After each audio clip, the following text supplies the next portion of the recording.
Bismillahirrahmanirrahim. Assalamualaikum warahmatullahi wabarakatuh.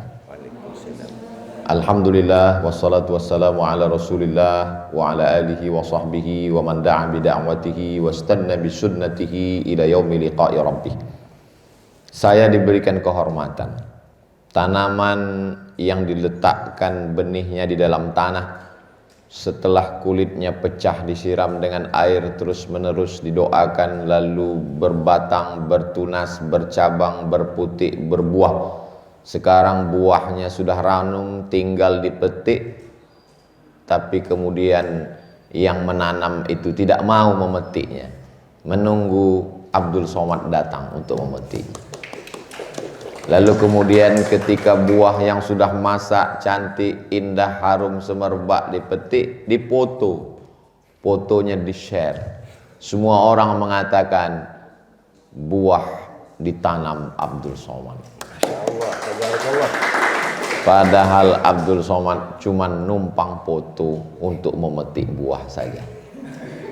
Di dunia semua orang yang melihat memuji Abdul Somad.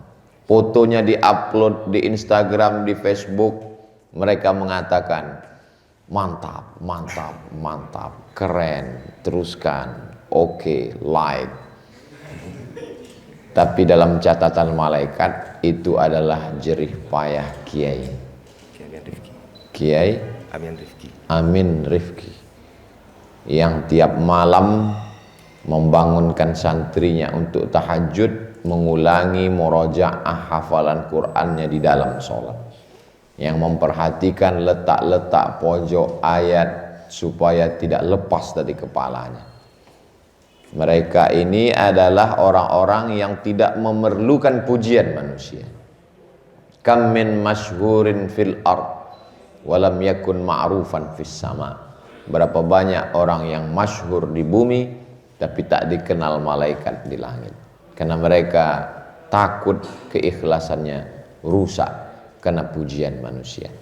Jadi saya hari ini sedang menjelaskan posisi Al-Fakir Abdul Somad adalah memberikan motivasi buat adik-adik, walaupun yang diberikan motivasi ini adalah orang-orang yang sudah dipilih oleh Allah Subhanahu wa ta'ala. Ini poin yang pertama, supaya kita jangan sampai salah langkah.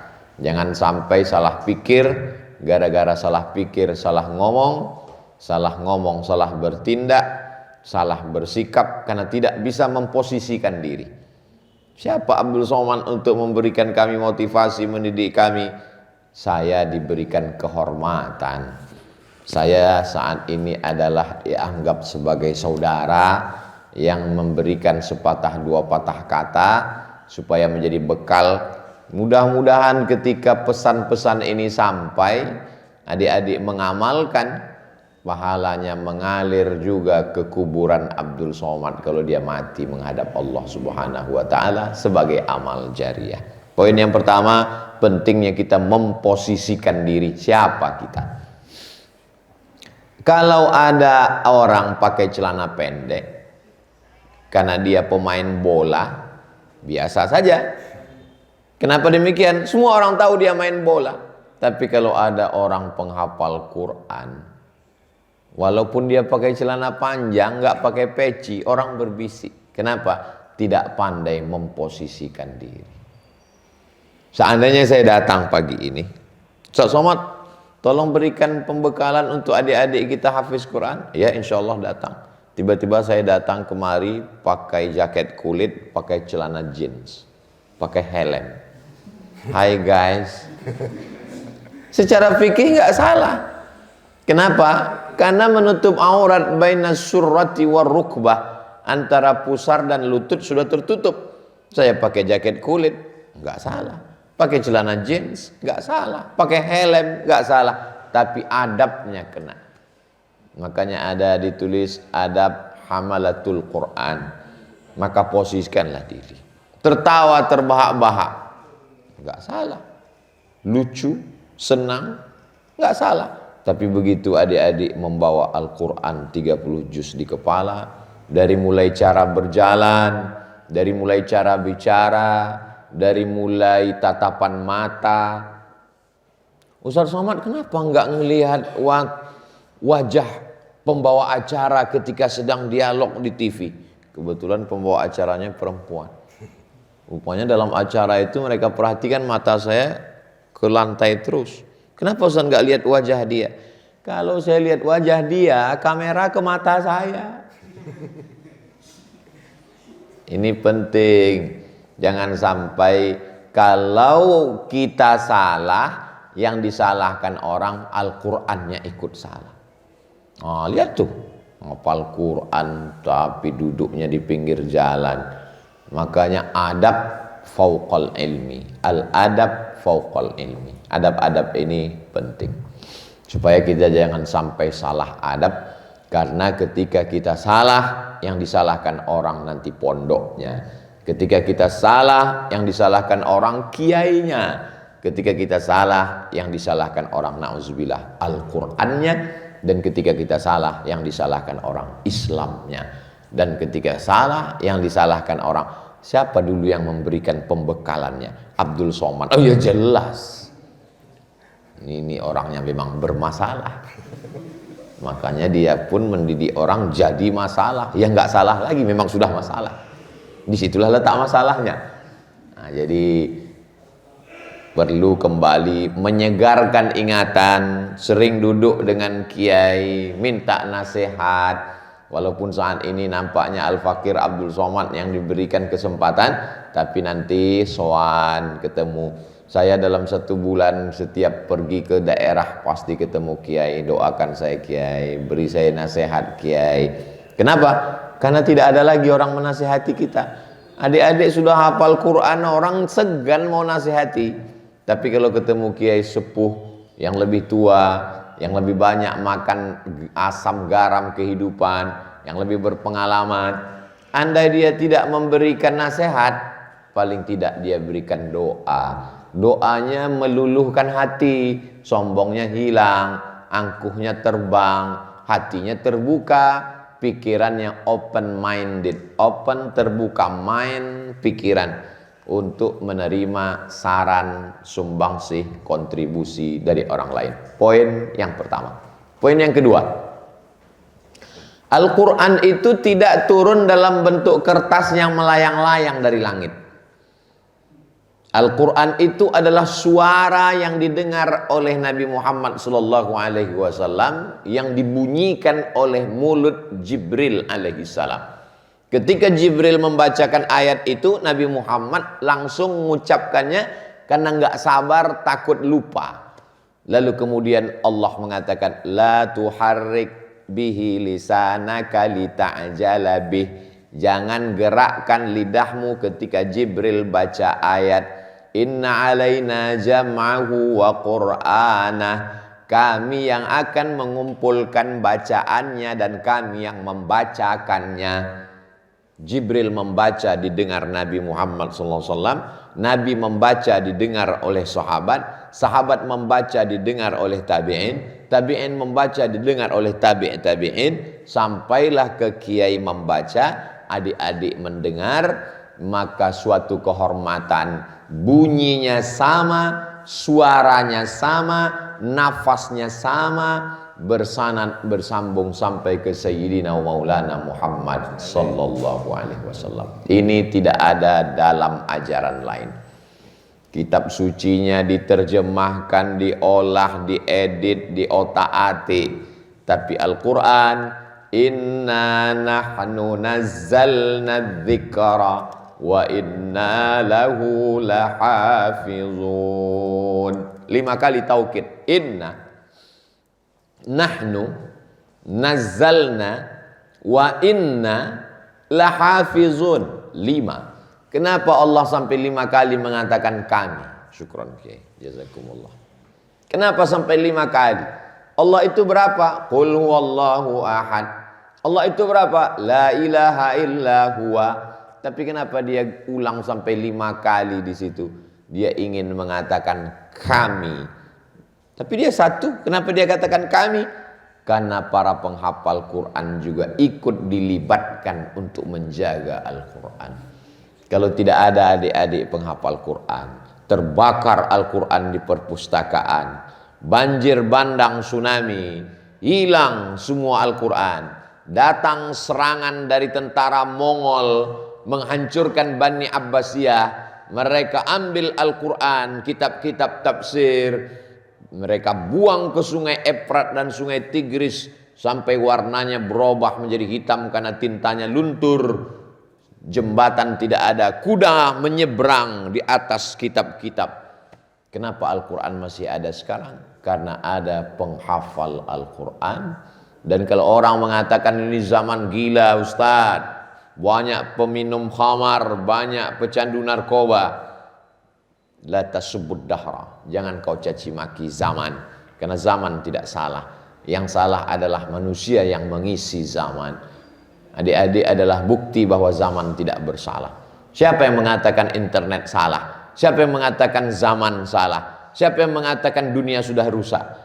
Hari ini kita melihat ada anak-anak yang tumbuh sebagai penghafal Quran. Kalian adalah bukti kebenaran. Allah berjanji, sanurihim ayatina fil afaq, kami akan tunjukkan tanda-tanda kebesaran kami di atas muka bumi, hatta yatabayyana lahum annahul haq, sampai mereka yakin bahwa Al-Quran itu adalah kebenaran yang nyata. Tanzilal azizir rahim, dia turun dari Allah subhanahu wa ta'ala.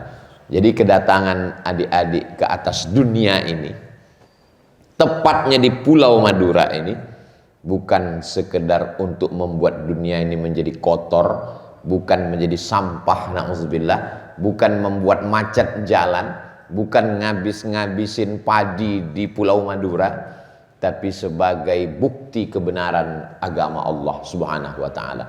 Maka kalau orang mengecilkan kita, besarkan diri kita. Membesarkan diri itu kan takbur sombong Pak Ustadz. Besar bukan karena jabatan, besar bukan karena kekayaan, besar bukan karena kekuasaan, tapi karena Allah sudah memilih engkau untuk mewarisi Al-Quran. Nabi Muhammad SAW yang membawa Al-Quran sudah meninggal. Sahabat-sahabat Nabi meninggal. Terakhir meninggal Anas bin Malik. Terakhir meninggal Abu Tufail. 100 tahun setelah aku ada di dunia ini, semua sahabat meninggal, kata Nabi. Tapi ada yang ditinggalkannya Al-Quran, yang diwariskan generasi bergenerasi, zaman berzaman, sampai tahun 1443, 2022, 15 abad, hampir perjalanan Islam, 1 milenium setengah. Adik-adik terpilih di antara semua anak-anak yang ada di dunia. Bayangkan itu. Berapa janin yang keguguran, prematur. Ada yang selamat, lahir. Berapa di antara anak yang terlahir itu tertabrak mobil, kecelakaan, demam panas, meninggal. Sampai remaja, berapa banyak di antara yang remaja itu juga meninggal karena geng motor, sakau, overdosis narkoba, karena tawuran, meninggal. Setelah itu ada yang sampai usia kuliah belajar. Berapa banyak di antara mereka ketika mengajukan judul nggak diterima dosen, stres, minum racun tikus, meninggal. Berhasil sampai sarjana. Berapa banyak di antara yang sarjana, yang sehat, dokter spesialis, ternyata diserang COVID, meninggal. COVID sudah pulang, ibunya datang. Pulang juga, adik-adik tetap bertahan.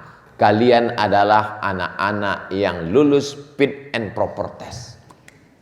Dari mulai rahim sampai usia sekarang.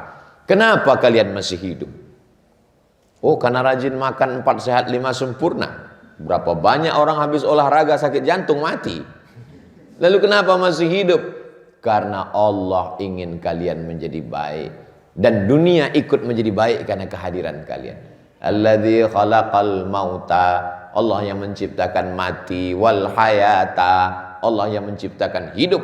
Ada yang dikasih hidup, ada yang dikasih mati. Kenapa Allah beri kalian hidup? Liyabluwakum ayyukum ahsanu amala, karena Allah ingin melihat siapa yang paling baik amalnya, dan kalian lulus sampai hari ini. Apakah besok akan lulus? Kita semua berharap karena kelulusan kalian menjadi barokah buat kami. Setiap satu huruf yang keluar dari mulut kalian mengalir pahalanya untuk ayah kalian, untuk ibu kalian, untuk para kiai. Abdul Somad dapat juga walau sedikit 0,1%, karena dia bagian finishingnya saja. Ada tukang yang ngecor lantai, menanamkan tiang pancang, yang memasang, semuanya tukang hingga jadilah hotel bangunan yang cantik indah ini. Mereka bekerja keras, luka tangannya, melepuh kulitnya, berdarah jarinya. Tapi begitu bangunan sudah selesai, datang Abdul Somad. Acara apa? Pemencetan tombol peresmian hotel.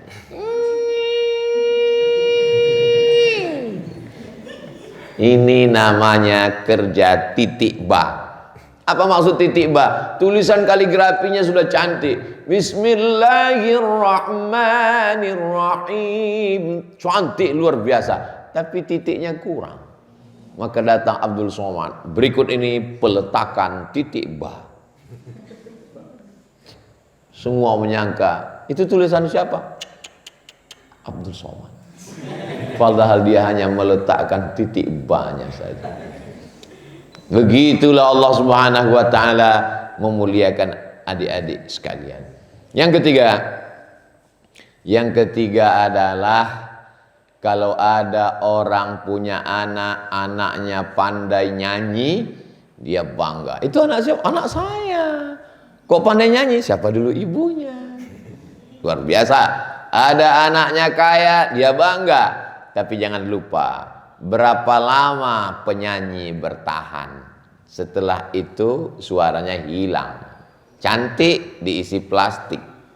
Plastiknya keluar, tua, ompong, peot. Top. Ada orang yang punya jabatan. Itu anak siapa yang jadi pejabat? Anak saya. Berapa lama jabatan? 2 periode. Setelah itu KPK datang. Yang paling bahagia adalah ayah dan ibu kalian. Kenapa? Kalian penghafal Quran, satu hari paling tidak murojaah 2 juz, 1 bulan kalian hatam 12, 1 tahun 24 kali, 1 bulan 2 kali. Sampai hari kiamat. Dan kalian nanti akan punya murid, mendirikan pondok pesantren tahfiz Quran. Murid kalian punya murid, murid kalian punya murid, menggurita. Yang awalnya hari ini adik-adik perempuan 6, laki-laki 4 atau 3? 5. Ada 1 di balik tiang, nggak kelihatan. Tapi malaikat tidak pernah luput mencatat segala amal kalian. Dari 6 ini akan ada 6.000 tahfiz Quran perempuan. Menyebar dari Pulau Madura sampai ke Pennsylvania, Amerika. Nanti akan ada Mau'izul Amin. Ustadz Abdul Somad nanti datang ya. Acara apa? Acara peresmian. Peresmian apa? Peresmian cabang Mau'izul Amin Eropa. Amin. Ketika itulah nanti orang akan berkata, oh, Republik Indonesia kebanggaan kita. Dari mana itu datang? Dari Indonesia. Indonesia bagian mananya? Bagian Pulau Madura, Provinsi Jawa Timur, Negara Kesatuan Republik Indonesia. Banggakan. Ada orang yang bisa membuat pesawat, pesawatnya meledak, hilang. Tapi kalau orang yang hafal Quran, ketika orang tuanya meninggal, dia membaca Al-Quran, la aqulu alif lam mim. Alif lam mim tidak terhitung 1 huruf. Likulli harfin asyru amsalihha. Setiap huruf dibalas 10 kebaikan. Bayangkan adik-adik 1 hari membaca 1 halaman, 2 halaman, 20 halaman, 1 juz. Habis itu pahalanya melimpah ruah. Kalau orang tuanya masih hidup, disehatkan Allah badannya. Kalau orang tuanya sudah meninggal dunia, dilapangkan Allah alam kuburnya. Kenapa? Wa idza quri'al Qur'an fastami'u lahu wa ansitu la'allakum turhamun. Turun rahmat Allah disebabkan Al-Quran. Itulah mengapa kita minta turun rahmat dengan Al-Quran. Allahummmarhamna bil Quran. Turunkanlah rahmat kepada kami barokah Al-Quran. Jadi kalau mau Pulau Madura ini selalu dapat curahan rahmat, kalau mau Republik Indonesia ini tidak putus dari rahmat, maka salah satu jalan adalah memperbanyak para penghafal Quran. Adik-adikku sekalian, kalian yang menyebabkan turunnya rahmat Allah ke Pulau Madura ini insyaallah. Di samping para alim ulama, para kiai kita, tapi kalian salah satu penyebab turunnya rahmat Allah Subhanahu wa taala. Jadi ketika kalian pulang ke rumah, rahmat turun di rumah. Kalian masuk ke kamar, rahmatnya turun ke kamar. Saya masih ingat ketika masih kecil, diundang penghafal Quran, dibawa ke ruang tamu, dibawa ke kamar tidur, dibawa ke dapur, dibawa ke seluruh rumah. Saya heran. Masih SD, saya nggak tahu. Kebetulan ada yang menang musabaqah tilawatil Quran, diundang baca Quran jalan keliling. Kenapa? Sekarang baru paham. Rupanya bekas-bekas tapak kakinya, bekas-bekas dia berjalan, diharapkan turun rahmat dan barokah. Jadi video ini nanti di-share. Semua yang punya anak gadis ingin supaya kalian menjadi menantunya. Amin, amin. Karena ingin rahmatnya, barokahnya turun insya Allah. Maka umat ini disadarkan keberhasilan dunia akan berakhir, tapi kemampuan Al-Quran inilah yang akan kekal abadi. Itu 3 poin utama, mudah-mudahan menjadi bekal buat adik-adik dan kita semua insya Allah.